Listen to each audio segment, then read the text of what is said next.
So you've probably seen, if you're into Ben Shapiro, the video of him recently storming out of the BBC interview that he had, and it was gosh, honestly, my first reaction was just to feel sorry for him. What I want to do in this video is maybe talk about some of the reactions from both sides, and then talk about what we could learn from it for our own life. Ben Shapiro is clearly a really intelligent guy, super duper intelligent, unlike myself. And he's been able to garner, and is garnering, an incredible following there at the Daily Wire. And there must be a lot of people who hate his guts. I think they were just waiting for the day for Ben Shapiro to slip up so that they could pounce, and that is what they're doing, and that's what a lot of people are doing.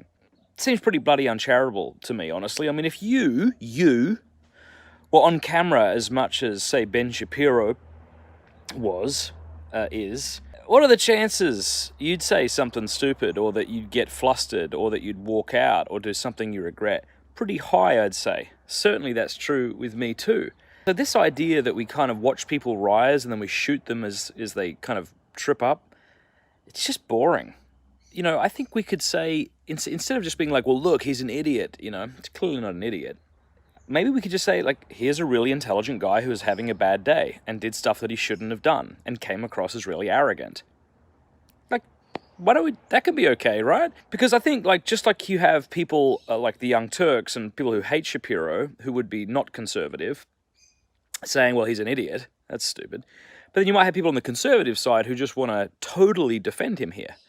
But I think we can say two things. You know, we can say, well, he's a brilliant guy, has a lot of great things to say. This was a terrible interview where he said some arrogant things. Like, one of the things he said was, I'm really popular and no one's heard of you. No, don't say things like that. Never.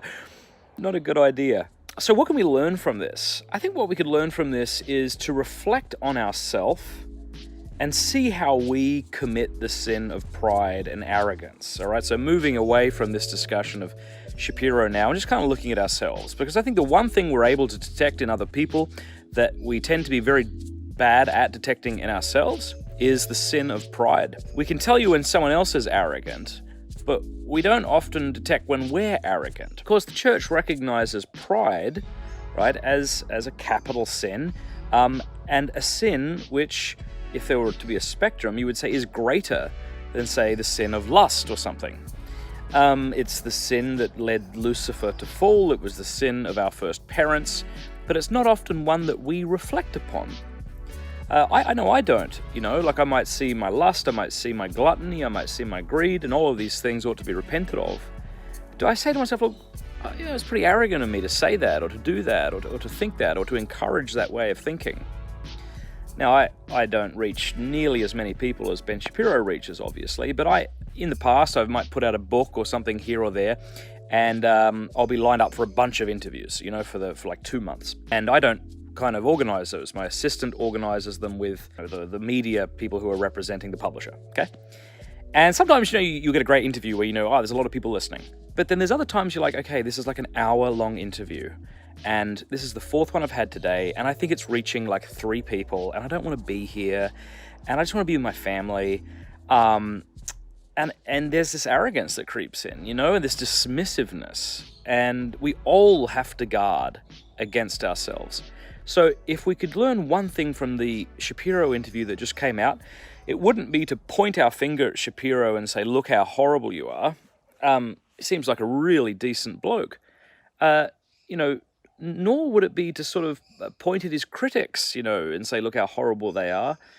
Maybe we could do something a little more original than that, something that doesn't happen a lot these days, and just look at ourselves and say, how am I prideful? How am I arrogant? How do I need to change? What do you think? I'd love your reaction. Please leave it below. Tell me how you thought the interview went, whether you thought Shapiro's reaction was justified or not. I'd love to read the comments, and be sure to click subscribe so you can keep up with all this content that we're putting out here on my channel. Thanks so much.